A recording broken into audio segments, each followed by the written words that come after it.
want to just go ahead and just kind of tell me about you and what you do and what company you're with? Okay, my name is Ryan Fox. A lot of people know us from our YouTube channel, Trucking and Fixing with Ryan, which I started that as a owner-operator truck driver, but a lot of kind of history before that. I've actually been a mechanic, heavy equipment tech since right around 2000. I went to a vocational school, high school, went in the Navy, worked for a couple companies outside. But right now we have our own repair shop since getting out of owner-operated trucking. Went back into the mechanic side and started with a service truck, and then ended up going to a physical brick-and-mortar shop. So that business is Fox Truck and Tractor down in Canton, Ohio. And we also have a emissions business as well, diesel emissions specialist, which is kind of our DPF cleaning side and aftermarket parts and stuff like that. And currently, you have this like after treatment, this after treatment cleaning. So what type of like DPF filters do you guys clean? Like how big can you guys go? Pretty much everything. We have filter therm equipment, which it's a thermal process. So we have a giant oven. It's big enough to accommodate all of the Freightliner Detroit one boxes. Volvo actually has a one box type unit out as well. It's a little bit bigger, so we do have to cut part of it off to get it in the oven to clean the SCR and the DOC and all that. But pretty much anything. I mean, even with some of the light duty stuff, we get some customers, a couple towing companies around here that have like your F550, stuff like that, and those are a little bit longer, but we're able to cut them down and get them in the oven. So we've done heavy equipment stuff, off-highway stuff, so pretty much everything. Ask you because I know this is like something that like we dealt with in the last like I don't know 5 or 6, 7 years ago, but where like the one boxes on the Detroits, you can't really open that one up to clean out the SCR. So if you're having like an ox efficiency code that was causing issues, it would be like, you know, the dealership or the technician or just any repair shop would just say, hey, just go ahead and replace your one box because you have an SCR efficiency code. And there's really nothing you can do about it. You either have two options, either delete it or replace your one box. And I know a lot of people were going to the delete option instead of actually fixing their issue with their one box. So are you kind of telling me now that can you guys fix the one box in the Detroits? We've had roughly a 95% success rate. As long as there's not been coolant or any contamination going through the DOCs or the SCR. I mean, the DPFs are a little bit different. Actually, I mean, they can be removed, but it seems like it doesn't affect those as much. I mean, a catalyst, glycol degrades that precious metal in those and ruins them, won't do a regen, or you're going to have low conversion efficiency. And in rare cases, I mean, if you got an SCR that's cracked or something, that's going to ruin it as well. Usually what we see is cracked DPFs that are letting carbon soot go through the SCR, low in NOx conversion efficiency, and excessive DEF buildup where it's basically plugging up the SCR catalyst. And in both of those cases with the oven that we have, like I said, we can get that whole thing in there and burn that stuff out. And we've had roughly a 95% success rate with the boxes that we've cleaned versus replacing the whole box. So, well, it's good to know that you guys provide that service because I think a lot of people could benefit from that instead of necessarily replacing their one box, because obviously that's, a lot of money for a lot of people, especially especially when you have, if you have a fleet of trucks and you have this issue where it's a constant issue where you're having this issue and then you're going into like a D rate and then there's really nothing you can do besides replacing your one box or doing what you just kind of recommended with cleaning it out and then seeing what happens. So I know it's like one of those things where you constantly have to, it's one of those repairs where you have to really open it up in order for you to see what you kind of have to deal with. Because a lot of times these one boxes, like you just said, like you have to cut it open and then weld it back together because it's not just, they didn't make it to where the SCR can just come apart just very easily. So cool. Well, that's awesome that you guys are doing that. Just kind of want to ask you, Ryan, like, what is your preferred diagnostic tool to use kind of in your repair shop currently? So do you want to work on heavy duty trucks and diesel engines? Secondly, do you want to get there without spending thousands of dollars and wasting time and years sitting in a classroom? So if this sounds interesting to you, my friend Grant has came out with a video that shows you step by step how to complete training in as little as 6 months without student loans and sitting in a classroom and driving the classes. What he reveals in the video is totally game changing. In the video, you're going to learn how to start your career faster, get the right training without spending a fortune, how to build a strong resume and be job ready in as little as 6 months without driving the classes every day. So if you want to get into the trades, this is something you absolutely cannot miss. So to get access to this exciting video, all you have to do is go to startdieseltech.com. Sign up for the free Diesel Technician Accelerator. I've also included the link below. It really depends on the circumstances or what I'm working on that day. So we've got a whole array of different softwares and systems here. We use Kajali Jaltest. Also have the Snap-on ProLink Edge. We have OTR, of course, and also we're bringing back some of our OEM stuff, like Diagnostic Link for Detroit, so that way we can do some more ACM, MCM, CPC software updates and stuff like that. Usually, I mean, for what we do here to do more like in-depth diagnostic test, I mean, I like Jaltest a lot because it actually makes a really, really nice report that I can hand to a customer. And we've been dealing with some more insurance companies lately that people have bought when they bought a truck. And some of those have worked out really, I mean, they've paid a lot of it. And it gives us a really, really nice document to send to them and say, this is what's wrong. We ran these tests. We got graphs. We got numbers, temps, pressures, and all that stuff. So that's one of the reasons I really do like Jaltest. Now, OTR, I love OTR, especially for an owner-operator. It's simple to use. I mean, relatively cheap compared to, the other softwares I have. I mean, I've got, like, with Kajali or Jaltest and my Snap-on ProLink Edge, I mean, I've got roughly $12,000-$13,000 in each one of those, so it's a really, really big investment. For if somebody just has one truck, it doesn't really make sense to spend that much on this type of softwares. But we've seen with OTR, I think is a great tool for the owner operator, something simple to use, and again, relatively cheap. And I've had a lot of issues with the PACCAR MX-13 engines. I've had, like I said, I've got $25,000 of software. And I've had times where that technology will not even do a regen. It'll say ECU rejected command. And I'll come out with OTR and hook it up and it'll do the regen. So it's just crazy. So it really just depends on what we're working on that day. And like I said, usually with PACCAR, my OTR is my go-to tool. I wanted to like elaborate that on a little bit is like, why do you think like the DIY diagnostics is important for like an owner operator? You were an owner operator, so I think you have like, you could speak on that behalf of like coming from being an owner operator, then moving to a repair shop. Like, why do you think it's so important? Mainly to keep going. I mean, downtime, I think, is the biggest thing. I mean, a lot of times, I mean, if you're down for 2 weeks, I mean, that can cost you more in revenue than what the repair is, sometimes 2 or 3 times.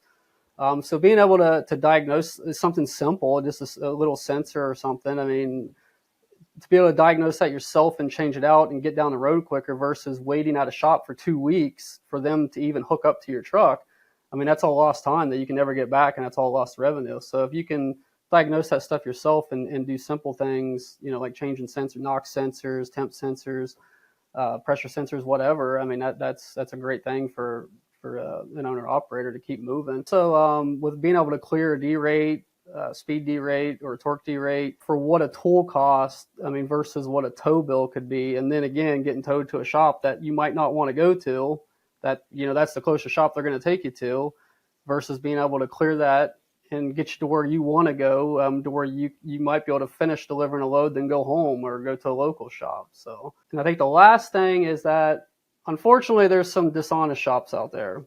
So if you have an idea of what is wrong before you go there, I mean, it could save a lot of a lot of unneeded nonsense. And I just had a case of it here recently where a dealer, unfortunately, was trying to upsell a customer on, $13,000 of stuff for basically a couple $100 fix here. So that's really my 3 things. I believe that was 3 things that I highly recommend everybody that comes to us. Like, you need to have some type of tool.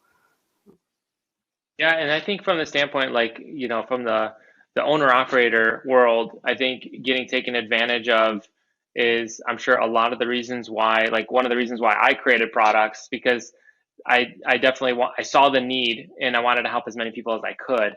And I feel like what you're doing even on the YouTube side is like you're creating, you're educating others into understanding more about their vehicle so they can fix it themselves, or even if they don't fix it themselves, they can, just understand what's going on so they can just be educated so they don't get taken advantage of. Because like some of it's like a knock sensor replacement, but yet they're trying to upsell you on replacing your whole DPF SER system, which is again more than $10,000. But yeah, you can definitely get upselled into different fixes that necessarily isn't the root cause of the problem. Yeah, exactly. I want to just ask you from like the owner operator side, in your perspective, obviously like you're a shop owner, used to be coming from the owner operator side. Like why is, let's go into like the after treatment side. Like why is like the DPF regen so important from like the maintenance side of a truck? I think the biggest thing is that excuse me, your truck will do regens going down the road, but and if you're going through a lot of stop and go, that gets interrupted and it doesn't heat up to the right temperatures, the right exhaust flow volumes, and all that stuff. So if you're just relying on your active or passive regens going down the road, it never fully cleans the filter. And then on top of that, a lot of trucks out there that we see and a lot of equipment, they even though they have a regen button, unless certain parameters are met, they won't do a regen. So unless you have some type of tool to be able to force it to do a regen weekly, I mean, I recommend doing it weekly to all my customers just to keep everything cleaned out, and they have a lot better luck, a lot less downtime than people that don't. So. Someone over regen? I mean, in your experience, or have you ever seen that before, where someone's doing regen like too many times?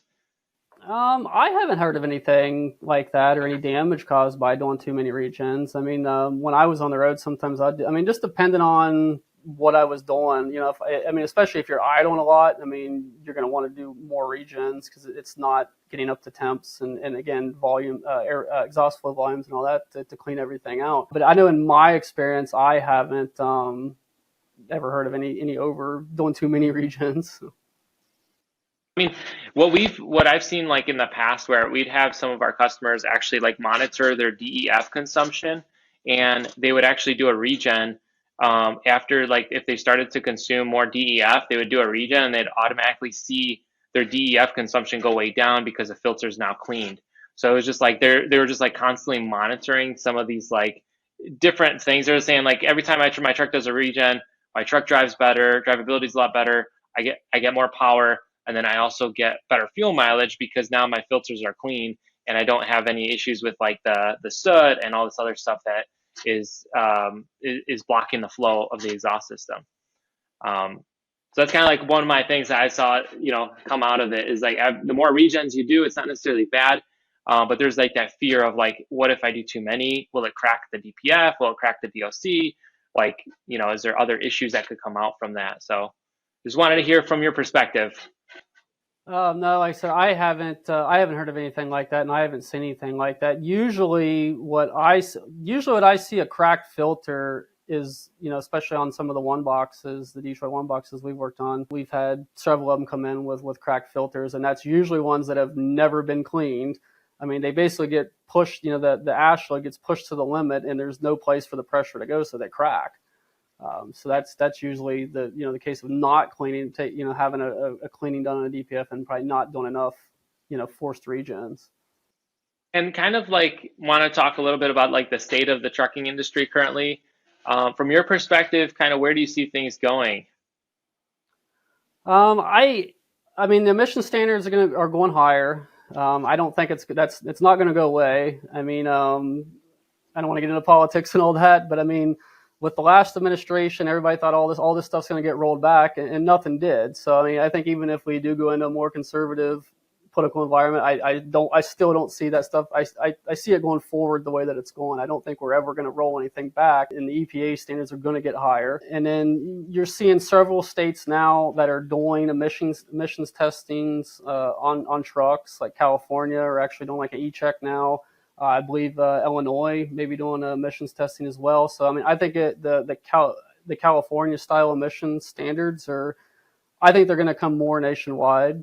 to more states are kind of taking those emissions testing standards and stuff like that on. It's not going to go away, so it's always going to be an issue. And I think the more education and maintaining the systems and just waiting until something becomes a problem is not the solution. I mean, I really do think I talk about this a lot. I think there's a disconnect between the manufacturers, the dealers, and with the fleet owners and owner operators about this stuff needs to be maintained, and something as simple as forced regens on a regular, a routine of doing forced regens can help a lot in just basic maintenance and maintaining a system, keeping everything working properly until it just goes and goes and goes until you have major problems where you do have to replace a whole one box or you replace a DOC, DPF, or SCR on a Cummins or something. Yeah. Yeah, and I think there's a big disconnect because I think the manufacturers are just holding everything, close to their chest because they don't want to share a lot of information. And you can see that with like fault codes, troubleshooting guides. I mean, you can see that just across the board. All OEMs, they report different fault codes. They have different standards of reporting fault codes. They have different ways of doing troubleshooting. And even like the way they call, some manufacturers call things differently in regards to like the SCR efficiency test. Some have like a SCR system test. Some of them call it, SCR accumulation. So like everyone has little different nuances in the industry. And I think that's like really difficult for just the average, owner operator, fleet owner, just to understand all the different things, especially if you have a mixed truck fleet with different engines. It's like, unless you're just like only running Detroit diesels, you can talk the same language. But then if you're having Cummins or Detroits or Volvos or Packards, right, everyone's calling things differently. So yeah, I think you're right with that when it comes to that. Information is very hard to get. And I think, it's super important to help others with just knowledge out there in the industry. Kind of want to ask you another question. What are your top 3 tips for truckers or techs currently in the industry? Top 3 tips. I guess the first, I mean, is you really got to know what. Just take the stuff on board. I mean, it's not going to go. Like I said earlier, it's not going to go away. I know a lot of people are like, "Oh, just delete it, not deal with it." I mean, it's eventually. I think we're going to come to the point where you're not going to be able to. I mean, large swaths of the country. I mean, you're not going to be able to run these trucks there. I mean, legally, anyways. So I mean, it's here to stay. So the best thing is the first thing is accept it, that it's something you're going to have to deal with, and then really. I know a lot of the dealers and stuff, it's just like, okay, let's replace everything, but it's okay, why did this happen? So it's really a matter of, first getting everything to a good base. I mean, our process here, if somebody comes in for emissions problem, the first thing is, we do a regen, look at the numbers and everything, temps, pressures, then usually go to a disassembly phase, disassembler thing, visually check everything, look for any, major faults within, cracks in the system, leaks in the system, and then basically walk it backwards, like how did this happen? I mean, just replacing everything and sending somebody on their way without figuring out the root cause, they're just going to be right back, or they're going to be at the next dealer down the road, and they're going to be in the same situation because the root cause wasn't fixed. So, like I said, that would be the first thing. Would be, like I said, would be accepting that this is here to stay. Second would be like when somebody comes in with a problem, I mean, you need to figure out why that problem happened. And I don't know, I may put these out of order, but then again, the third one is really having the technology to get in and diagnose everything and look at all the numbers and the real-time data. I mean, real-time data is really important because a lot of times you won't get a fault for something, but you can go back and see, okay, this temperature sensor at ambient temperature, it's reading 50 degrees out of range. So, I mean, as that temp goes up, I mean, that could, if you go up to 800, 900,000 degrees, I mean, that could be 500 degrees off. So, so it's really having that technology and being able to look at everything and looking at all the data from, as a big picture. Yeah, those are some great 3 things as far as that goes. I mean, I think the way you operate and the way you're thinking about things for education, not only education, but providing value to your customers, and then obviously, making sure they have the right tools, and then just being, seeing education as not only just education, but also regulation.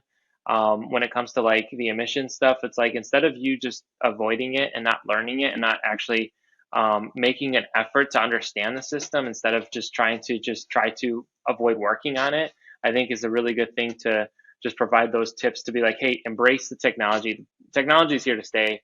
It's not going anywhere.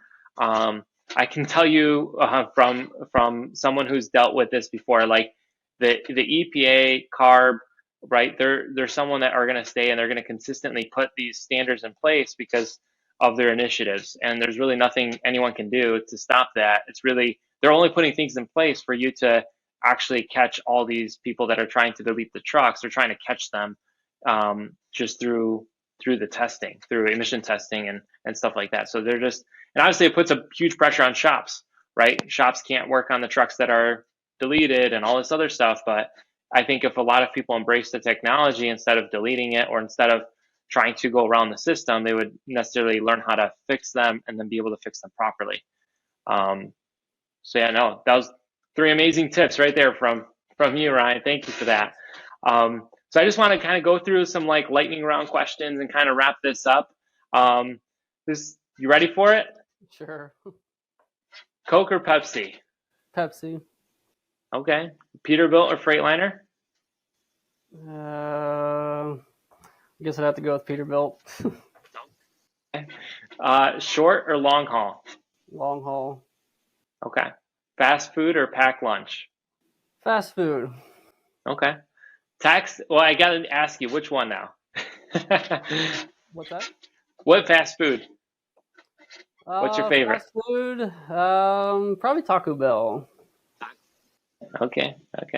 Same here. Taco Bell's it. You can't beat Taco Bell. Steak or burger? Steak. I think text or phone call? Phone call. Well, I think that's it for the lightning round. I just want to kind of to just say thank you for joining. Where can people find you? Where's your shop located? Is that something that you want to kind of share some information in regards to that? Because I know you have a lot of stuff going on. So like, where can people find you, get help, and get more information about what you guys can do for them? Yeah, first of all, you can find us on YouTube at Trucking and Fixing with Ryan. Also, our physical business is located in Canton, Ohio. We're really easy to get to. We're right at the corner of I-77 and US 30. So, like I said, real easy access. We're also websites www.foxtruckandtractor.com. So. Awesome, cool. And what's your hashtag? Do you have a hashtag specifically or at? That's Sophia's department. Trucking. She said trucking and fixing. So. Okay, awesome. Well, thanks for that. Thanks, Ryan, for your time today. It was a pleasure talking to you and just kind of going over different things that we talked about with the trucking industry and just different tools and different tips. Kind of finished off with the kind of lightning round, kind of got to know a little bit more about you. So it was a great pleasure talking to you, and we'll talk to you soon. All right, thanks.